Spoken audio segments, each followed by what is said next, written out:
Good morning बच्चों। आज हम लोग क्लास 7 के geography second chapter composition of our planet के बारे में डिस्कस करेंगे। तो आइए हम लोग इसको देखते हैं। सबसे पहले इसमें है a structure of the earth on the basis of composition properties of rocks and their density. The earth is divided into three concentric layers: crust, mantle and core। मतलब यह कह रहा है कि कंपोजिशन के बेसिस पे, प्रॉपर्टीज़ के basis पे और डेंसिटी के बेसिस पे अगर हम अर्थ को देखते हैं तो इसको 3 भाग में डिवाइड करते हैं। तो यह तीनों भाग जो है उसको क्या बोलते हैं? 3 लेयर बोलते हैं। तो ये 3 लेयर जो है वो कौन कौन सा है? क्रस्ट है, मेंटल है और कोर है। अब इसमें हम लोग देखेंगे कि क्रस्ट क्या है।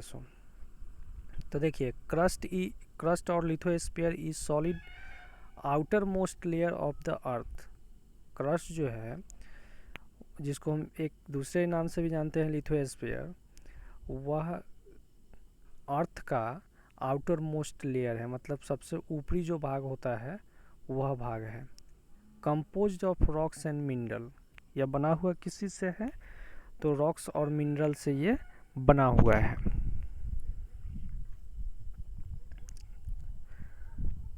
रॉक्स और मिनरल से ये बना हुआ है। It coverage thickness varies between 8 km to 50 km. The two distinct layers which the crust comprises are the upper continental crust or shell and lower oceanic crust और सीमा। मतलब इसमें यह कह रहा है कि क्रस्ट जो है उसकी मोटाई कितनी है? तो यह 8 किलोमीटर से 50 किलोमीटर तक, 50 किलोमीटर तक यह मोटा है। और क्रस्ट जो है वह भी 2 भाग में बटा हुआ है। एक को सील कहते हैं और दूसरे को सीमा कहते हैं। अब सील क्या है? तो सील जो है वह अपर लेयर है। क्रस्ट का जो अपर पार्ट होता है उसको सील बोलते हैं और जो लोअर होता है उसको सीमा बोलते हैं। अब देखिए, the continental crust of seal constituted the uppermost layer of earth crust. Its thickness, मतलब इसमें यह कह रहा है कि सील जो है, जो अर्थ क्रस्ट का सबसे ऊपरी लेयर है, इसका जो थिकनेस है वह कितना है? तो इसका जो थिकनेस है वह 50 किलोमीटर तक है। It consist of lighter rocks rich in silica and aluminium.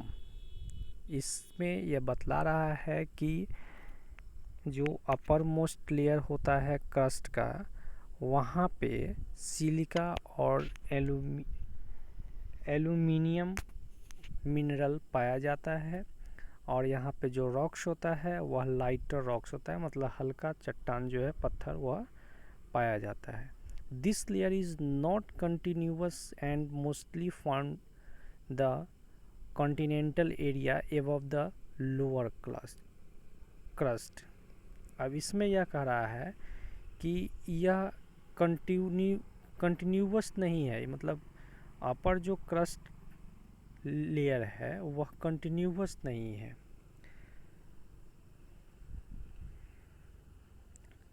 The lower crust or Seema is the continuous layer forming an extremely thin ocean floor.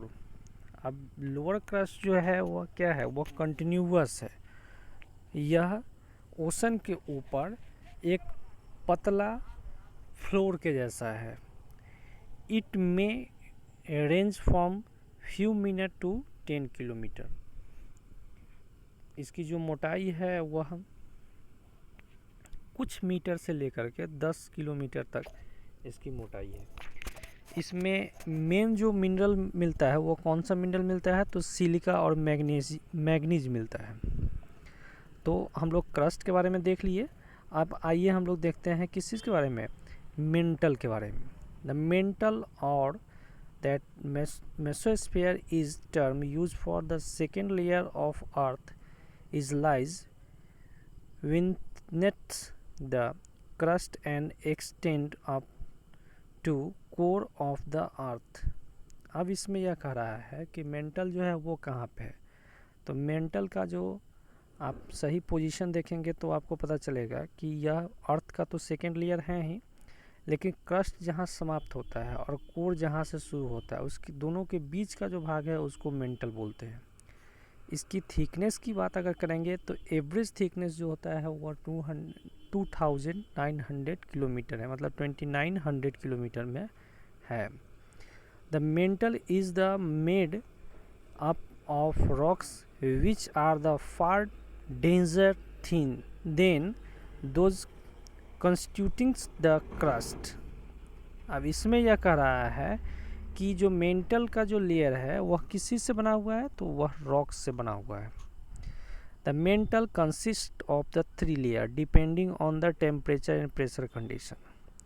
Mental जो है वह भी 3 लेयर में बटा हुआ है, जो डिपेंड करता है किस चीज़ पे, तो टेम्परेचर पे और प्रेशर के कंडीशन पे डिपेंड करता है। They cause the rocks to be solid और सेमी सॉलिड। यहाँ पे जो रॉक्स है इसका कारण क्या है, तो इसका कारण ये है कि यहाँ जो रॉक्स है वह सॉलिड है या सेमी सॉलिड है। इस वजह से the temperature of mantle is extremely high because is contains molten magma coming to the surface a lava during volcanic eruption. अब इसमें यह कह रहा है कि यहाँ पर टेम्परेचर चूँकि हाई होता है तो इसके कारण यहाँ पे जो भी मिनरल पाया जाता है वो मेल्टिंग फॉर्म में पाया जाता है। और जो मैग्मा होता है वह मैग्मा जब वॉल्केनिक एक्टिविटी होता है, मतलब कि ज्वालामुखी जब फटता है तो उस समय यह बाहर निकलता है। अब रही बात कि यहाँ पे कौन कौन सा मिनरल पाया जाता है, तो यहाँ पे मिनरल में मैग्नीज पाया जाता है, सिलिकॉन पाया जाता है, ये मेजर मिनरल है। अब देखते हैं जो हम लोग ऊपर में देखे हैं कि मेंटल जो है वो 3 लेयर में है, तो उसको 1 बाय 1 हम लोग देखते हैं। तो फर्स्ट देखिए, the upper most mantle of solid rocks extend from the crust downward to depth of 75 kilometre to 100 kilometre. मतलब इसमें यह कह रहा है कि अपर मोस्ट मेंटल का जो एरिया है जहाँ सॉलिड रॉक्स है उसका एक्सटेंशन क्या है, तो इसका एक्सटेंशन जो है मतलब इसका जो फैलाव है वह फैलाव कितना है, तो क्रस्ट से 75 किलोमीटर नीचे से लेकर किलोमीटर नीचे तक यह पाया जाता है। और मिडिल मेंटल के बारे में हम लोग पढ़ेंगे। Second point, the middle mental has the approximate depth of the 300 kilometre. Middle mental जो है वह लगभग 300 किलोमीटर नीचे तक फैला हुआ है। Because of intense heat the rocks are partly molten and therefore is the flooded state. This layer is also called the astronosphere।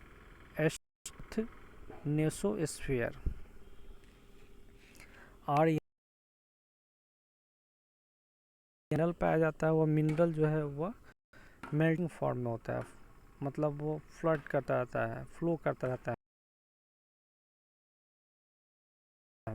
Third, the rocks of the lower mantle are solid due to the heat and pressure. Mantle का जो third layer है वह third layer solid है। क्यों solid है, क्योंकि वहाँ पे हीट है और प्रेशर है, इस वजह से वह सॉलिड है। अब नेक्स्ट हम लोग देखेंगे इसमें किस चीज़ को, तो कोर को। ठीक है student, the earth is inner most layer is known as the core और बैरोस्फीयर।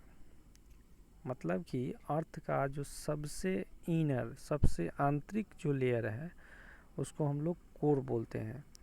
उसको एक दूसरे नाम से भी जानते हैं, बैरोस्फीयर के नाम से भी इसको जानते हैं। इसका थिकनेस जो है वो कितना है, तो 3500 किलोमीटर है, मतलब 3500 kilometre. It is the mainly made of A heavy metal. यह जो बना होता है वह हेवी मेटल से बना होता है, मतलब कोर का जो एरिया है वह हेवी मेटल से बना होता है। कौन कौन सा मेटल होता है, तो निकेल होता है और आयरन होता है। इसीलिए इसको नाइफ के नाम से भी हम लोग जानते हैं। ठीक है नेक्स्ट, अच्छा एक चीज़ को यहाँ पे जानना यह भी ज़रूरी है कि नाइफ के नाम से जो हम जानते हैं यह किसने दिया था, तो इस चीज़ को डिफ़ाइन जो किए थे वह जर्मनी के एक जियोग्राफिस्ट थे जिनका नाम था वेन गुटेनबर्ग। उन्होंने ही इसको डिफ़ाइन किया था। अब चलिए आगे इसमें देखते हैं। The temperature of the core range between the 3000 degree Celsius to 6000 degree Celsius.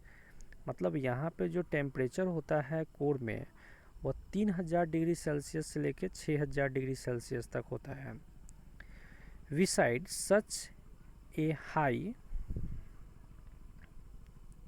Temperature the core also subject to extremely high pressure. अब जो चूँकि वहाँ पे टेम्परेचर काफ़ी अधिक होता है इसलिए वहाँ पे जो प्रेशर होता है वह भी काफ़ी हाई होता है। The metallic nature of core leads magnetic properties of the earth. मतलब यहाँ पे कह रहा है कि जो इसका मेटलिक नेचर है वह मेटलिक नेचर क्या होता है कोर का, तो मैग्नेटिक प्रॉपर्टीज होता है इसका। मतलब इसमें चुंबकीय गुण होता है, आकर्षित करता है, या किसी भी चीज़ को खींचता है अपनी तरफ। The core has 2 layer. Core जो है वह भी 2 भाग में बटा है, solid inner core and liquid outer core. The outer core is comprise semi solid rocks. Outer core जो होता है वह किस चीज़ का होता है, तो सेमी सॉलिड रॉक्स होता है, मतलब अर्ध कठोर चट्टान होता है। और इनर कोर जो है वह क्या है, वह पूरी तरह से सॉलिड है। Temperature here are the highest and the pressure of overlaying layer keep the rocks in solid state. अब इसमें यह कह रहा है कि टेम्परेचर जो है यह यहाँ पे हाईएस्ट होता है और प्रेशर भी यहाँ पे होता है। इस कारण से जो रॉक्स है वह काफ़ी सॉलिड रूप में होता है। ओके, एक और टॉपिक है जिसको हम लोग को देखना है, वो क्या है, तो रॉक्स एंड मिनरल। तो रॉक्स एंड मिनरल के बारे में हम लोग यहाँ पे डिस्कस करते हैं। The earth's crust comprise the numerous type of rocks and mineral। मतलब अर्थ का जो क्रस्ट एरिया है, सबसे ऊपर वाला जो एरिया होता है, वह एरिया कई तरह के रॉक्स और मिनरल से बना होता है। Rocks are naturally mass of the mineral found on the crust of the earth. Rocks जो है वह एक नेचुरल मास है, मास ऑफ मिनरल है, जो कहाँ पे होता है, तो अर्थ के क्रस्ट वाले लेयर में होता है। They consist of one or more mineral and include the hard as well as the compact rocks such as granite, diamond. मतलब इसमें यह कह रहा है कि एक या एक से अधिक मिनरल जो है वह इंक्लूड होकर के काफ़ी हार्ड जब हो जाता है, कॉम्पैक्ट हो जाता है, तो यह रॉक्स बनाता है, जिसका एग्जांपल है ग्रेनाइट, डायमंड हो गया। ये सब, ये क्लेई भी हो सकता है, मड हो सकता है और सैंडी हो सकता है। Rocks may have different colour size and texture. मतलब चट्टान जो होता है, जो पत्थर होता है, वो डिफरेंट अलग अलग कलर का होता है, अलग अलग साइज में होते हैं और अलग अलग इसका टेक्सचर भी होता है। A mineral is an inorganic substance there contains one or more element having a specific physical and chemical properties। जो मिनरल होता है वह इनऑर्गेनिक सब्सटेंस जो उसमें होता है उसका अपना एक स्पेशल फिजिकल और केमिकल प्रॉपर्टीज मतलब उसका गुण होता है। The study of mineral is known as the mineralogy. मतलब जिसमें हम लोग मिनरल के बारे में अध्ययन करते हैं, स्टडी करते हैं, उसको मिनरोलॉजी कहते हैं। क्यूटार्ज, फेल्ड्सपार, Mika etc are some of the common rocks forming mineral rocks containing a particular metallic mineral in large quantity are called ore। मतलब इसमें यह बतला रहा है कि वैसा मिनरल जो एक बड़े विस्तृत रूप में कॉमन रॉक्स से फॉर्म होता है और उसमें रॉक्स जो है वह मिला होता है, रॉक्स का छोटा छोटा जो टुकड़ा होता है, पार्टिकल जो होता है वह मिला होता है, उसको जो एक लार्ज क्वांटिटी में भी होता है उसको हम लोग ओर कहते हैं। जैसे bauxite form extents in the is an ore of aluminium. जैसे बॉक्साइट जो है वह एल्युमिनियम का ओर है। सिमिलरली मतलब ठीक उसी तरह हेमेटाइट जो है वह आयरन का क्या है, ओर है। थैंक यू स्टूडेंट, आज के लिए इतना ही।